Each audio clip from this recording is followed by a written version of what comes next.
देखिए, तो हिस्ट्री में आज हम लोग पढ़ते हैं भारत कैसे आज़ाद हुआ, पाकिस्तान कैसे बना, थोड़ा सा इस मुद्दे पे हम लोग समझेंगे। ठीक, तो देखिए अब कहानी जो स्टार्ट होती है वो 16 यानी कि 16 अगस्त 1946 से स्टार्ट होती है।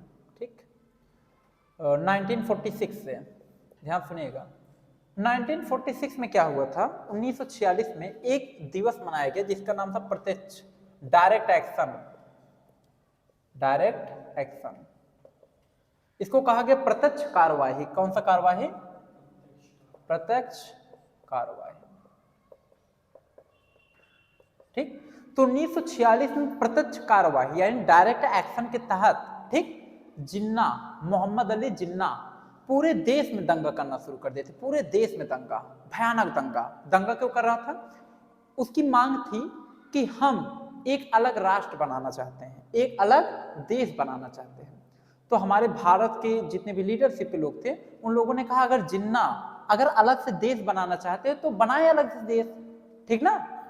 तो उसमें क्या दिक्कत हो, अलग देश यदि वो अलग राष्ट्र बनाना चाहते हैं तो अलग राष्ट्र बनाए। तो उस समय एक जो वायसराय था उसका नाम था लॉर्ड वेवेल।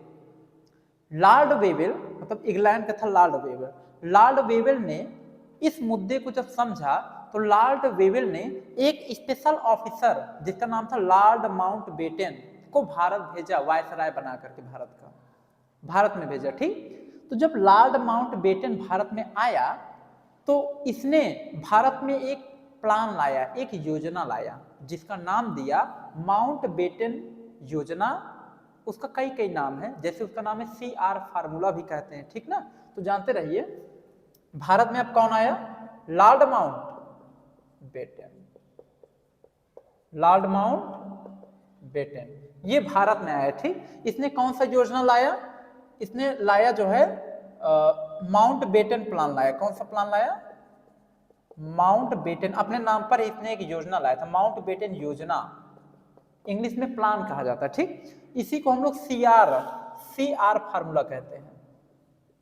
CR फार्मूला, समझ गए कि नहीं? इसी को चाहे माउंटबेटन योजना का हो चाहे CR फार्मूला को। देखो माउंटबेटन योजना को हमारे भारत में CR फार्मूला कहते थे। क्या कहते थे? CR formula. ठीक, अब हुआ क्या, इस योजना के तहत हुआ क्या था?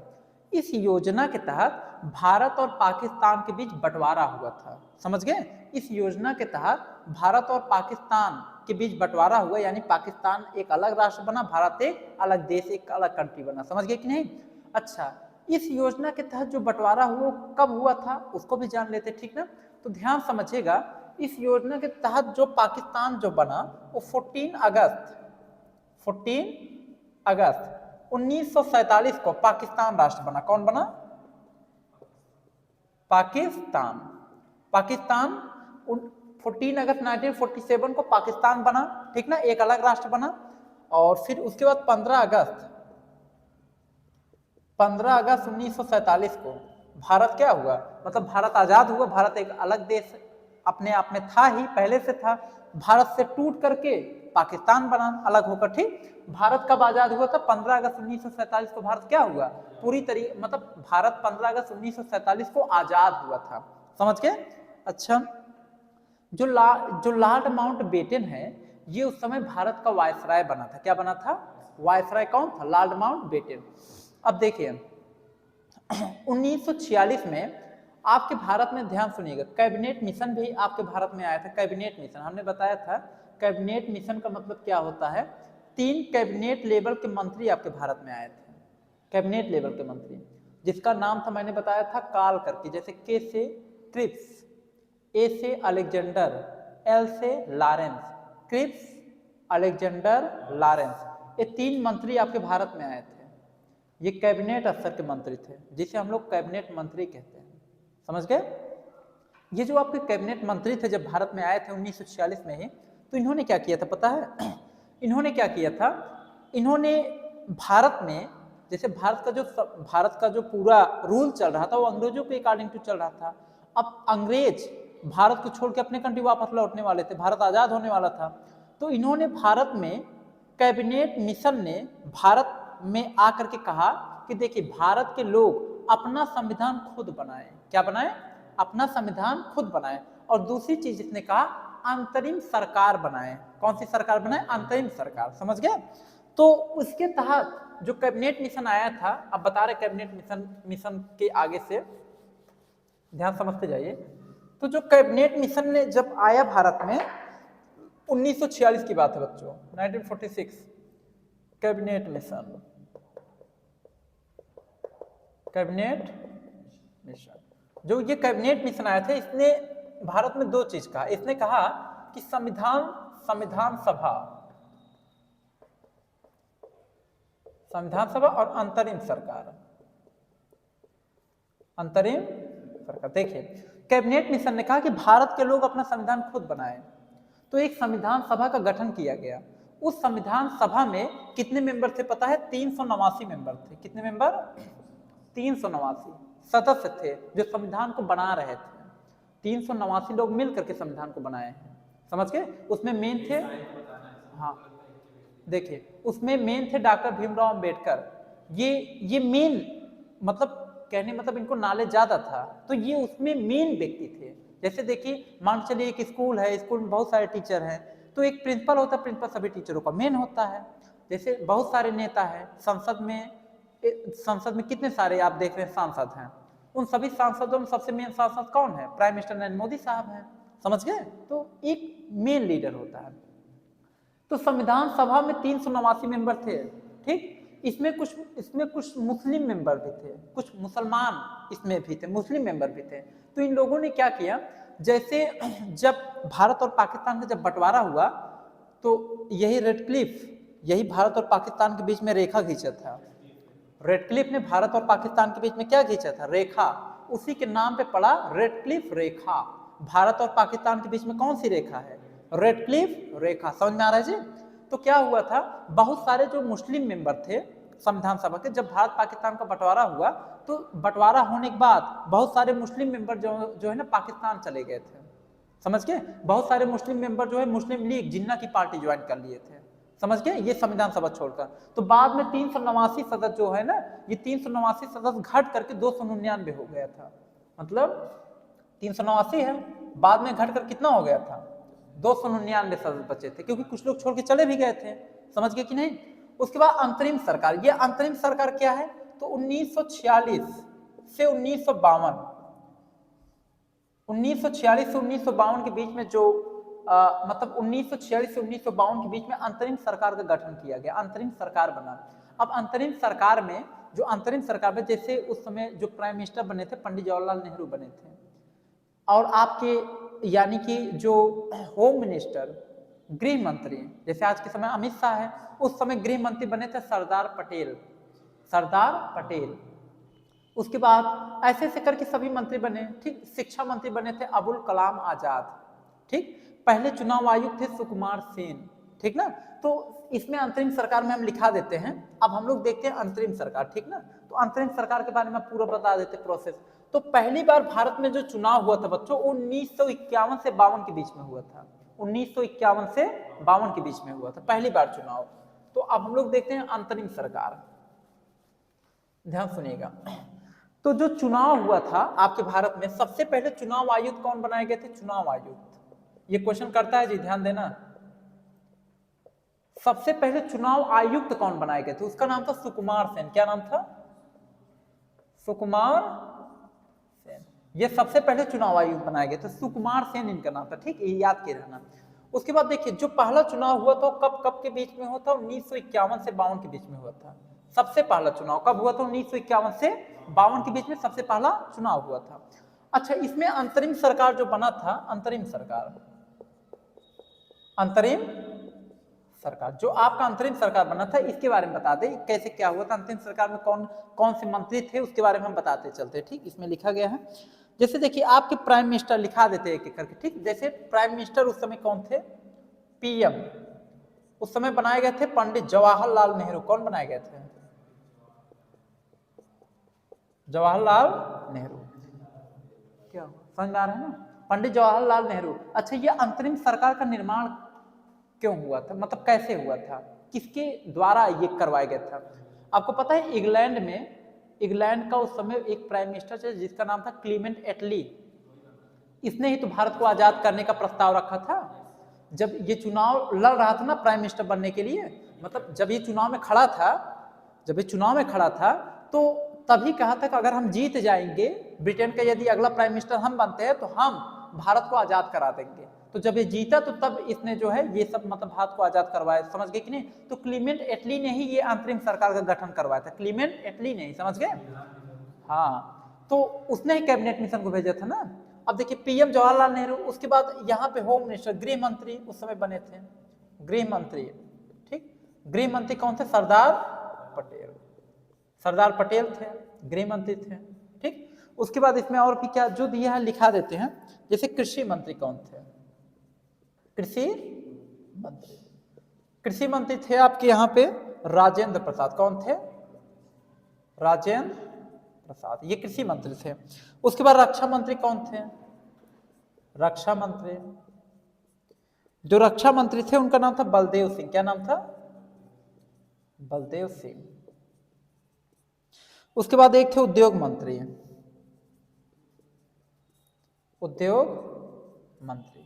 उनका नाम था उद्योग मंत्री जॉन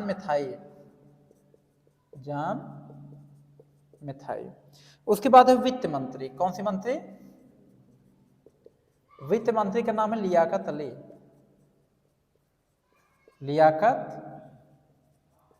अली। उसके बाद है रेल मंत्री। अच्छा, नीचे तक दिख रहा है कि नहीं? रेल मंत्री का नाम है जो है अरुणा आसफ अली। समझ में आ रहा है कि नहीं? ये रेल मंत्री है। उसके बाद एक थे ऊर्जा मंत्री, यहां सब लिख देते हैं सारे मंत्री, जानते रहना।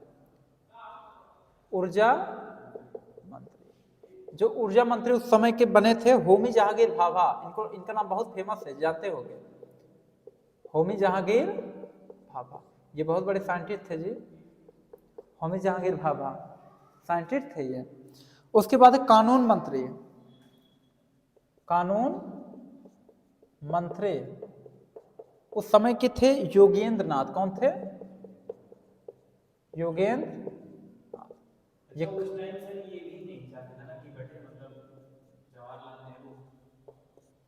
बता रहे। देखिए शिक्षा मंत्री कौन थे?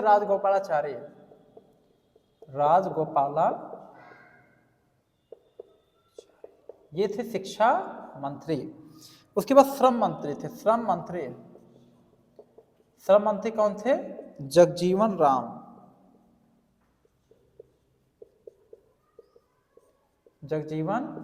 ये आपके श्रम मंत्री थे, ठीक ना। उसके बाद देखिए शिक्षा मंत्री कौन थे? यहाँ पे राजगोपालाचारी, ठीक। यहाँ पे दिया गया है 1951 से 52 के चुनाव के फलस्वरूप पहली सरकार में विदेश मंत्री ये शिक्षा मंत्री ये बने थे। इसमें दिया राजगोपालाचारी। देखिए बता रहे ये अंतरिम सरकार के मंत्री हैं। ये किसके मंत्री हैं? अंतरिम सरकार के मंत्री हैं। तो बता दें कि जो सबसे पहले, देखिए शिक्षा मंत्री यहाँ राजगोपालाचारी लिखा गया है ना, इसके पहले जो शिक्षा मंत्री सबसे पहले बनाए गए थे उनका नाम था अबुल कलाम आजाद। सबसे पहले शिक्षा मंत्री कौन बनाए गए थे? अबुल कलाम आजाद। इसमें दिया है कि नहीं शिक्षा मंत्री सबसे पहले कौन बनाए गए थे? इसमें राजगोपालाचारी का नाम है। मतलब इतना जानते रहिए, चुनाव होने के बाद शिक्षा मंत्री सबसे पहले जो बने थे अबुल कलाम आजाद ही बने थे, उसके बाद तब राजगोपालाचारी और का नंबर आता है, ठीक। तो देखिए अंतरिम सरकार में प्राइम मिनिस्टर कौन थे? पंडित जवाहरलाल नेहरू। गृह मंत्री सरदार पटेल, कृषि मंत्री राजेंद्र प्रसाद, रक्षा मंत्री बलदेव सिंह, उद्योग मंत्री जॉन मैथाई, वित्त मंत्री लियाकत अली, रेल मंत्री अरुणा आसफ अली, ऊर्जा मंत्री होमी जहांगीर भाभा, कानून मंत्री योगेंद्र नाथ, शिक्षा मंत्री राजगोपालाचारी, श्रम मंत्री जगजीवन राम। क्लियर हो गया कि नहीं? ये अंतरिम सरकार की पूरी लिस्ट है जो बने थे, समझ गए, जिनको जो पद मिला था उस समय, ठीक। तो इसमें क्या हुआ था, अंतरिम सरकार के गठन के बाद अब देखिए भारत आपका आजाद हुआ पूरी तरीके से, कंप्लीट भारत आजाद हो गया, ठीक। भारत आजाद हुआ 15 अगस्त 1947 को। पाकिस्तान कब बना? 14 अगस्त 1947 को। अच्छा, पाकिस्तान जो अपना स्वतंत्रता दिवस मनाता है 14 अगस्त 1947 को ही मनाता है, भारत के एक दिन पहले। 1947 कह रहे हो, मतलब 1947 में आजाद हुआ, मतलब 14 अगस्त के दिन पाकिस्तान अपना क्या मनाता है? इंडिपेंडेंस डे, स्वतंत्रता दिवस। और भारत जो मनाता है 15 अगस्त को मनाता है ना स्वतंत्रता दिवस, उसके एक दिन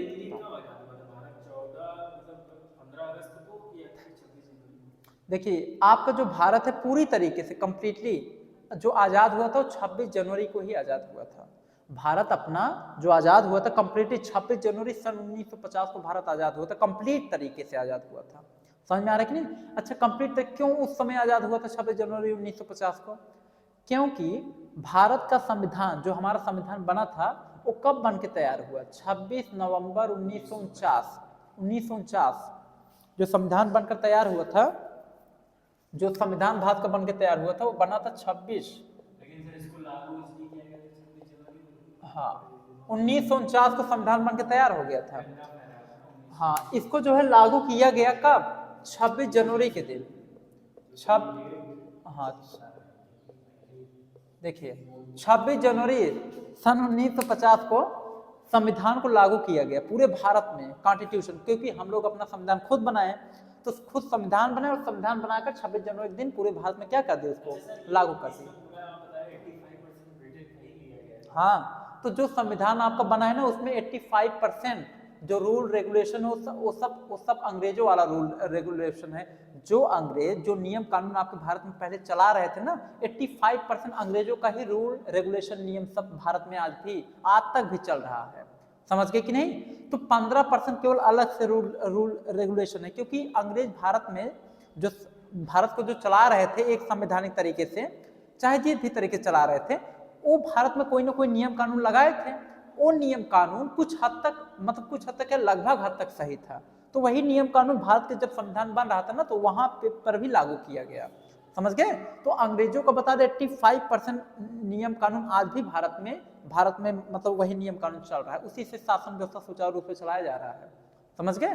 अंग्रेज नहीं चला रहे, हम ही लोग चला रहे, जैसे वो रूल हम लोग फॉलो करा रहे हैं। समझ गए ना? ये जानते रहिए, पहले अंग्रेज कराते थे, अब सर गवर्नमेंट कराती है, वही रूल फॉलो कराती है, कॉन्स्टिट्यूशन था। अब देखिए तो 26 जनवरी के दिन जो भारत का कॉन्स्टिट्यूशन था पूरी तरीके से भारत में लागू कर दिया गया। तब से हम लोग मानते हैं कि अब हम लोग स्वतंत्र हैं, कोई किसी पे डिपेंड नहीं है, पूरी तरीके से आजाद है। ठीक, तो अब जो हमारा भारत है वो एकदम क्या है, पूरी तरीके से स्वतंत्र कंट्री है, किसी पे डिपेंडेंट नहीं है। ठीक, और कोई भी ऐसा नहीं कह सकता कि भारत को हम गुलामी लीज पे दिए, ये सब कोई कुछ भी नहीं कह सकता है। कुछ लोग देखिए, कुछ लोग यूट्यूब में कंट्रोवर्सी चलता है, कुछ लोग कहते हैं कि भारत है, भारत को गुलामी लीज पे मिला है। लीज का मतलब जानते हो? जैसे मतलब मान के चलिए 200-300 साल तक केवल भारत आज़ाद रहेगा, बस कुछ लोग ये कहते हैं, ऐसा कुछ नहीं है। भारत आज़ाद है, अपने दम पे आज़ादी मिला है भारत को। भारत आज़ाद है, भारत में आज किसी की हिम्मत नहीं है कि कोई आकर के क्या करे, गुलाम बना दे भारत को। समझ गए कि नहीं? तो भारत अपने आप में एक स्वतंत्र कंट्री है। भारत स्वतंत्र कंट्री के साथ साथ एक संप्रभुता वाला देश है। संप्रभुता, समझ गए, जिसके पास खुद की अपनी पावर हो। समझ गए ना? तो ऐसा कंट्री है अपना भारत। ठीक, भारत में क्या है, लोकतांत्रिक है। क्या है? भारत डेमोक्रेसी कंट्री है, डेमोक्रेसी वाली कंट्री है भारत। ठीक, तो भारत में हमारे लोकतंत्र है। लोकतंत्र का मतलब लोगों का तंत्र, आम जनताओं का शासन भारत में है। समझ गए? न कि किसी तानाशाह का भारत में शासन है। समझ गए कि नहीं? ये सब जानते रहेगा। ठीक, तो जब 26 जनवरी के दिन भारत में संविधान को लागू किया गया, तब से ये मान लिया गया कि अब से हमारा भारत लोकतांत्रिक देश है। समझ गए? डेमोक्रेसी कंट्री है। समझ गए ना? रिपब्लिकन कंट्री है। ठीक ना? हम लोग देखो 26 जनवरी के दिन रिपब्लिक डे मनाते हैं, जिसे हिंदी में कहते हैं गणतंत्र दिवस। समझ गए ना? तो आज के लिए बच्चों हिस्ट्री में इतना, इसके आगे वीडियो अब आपका नेट चलेगा। धन्यवाद।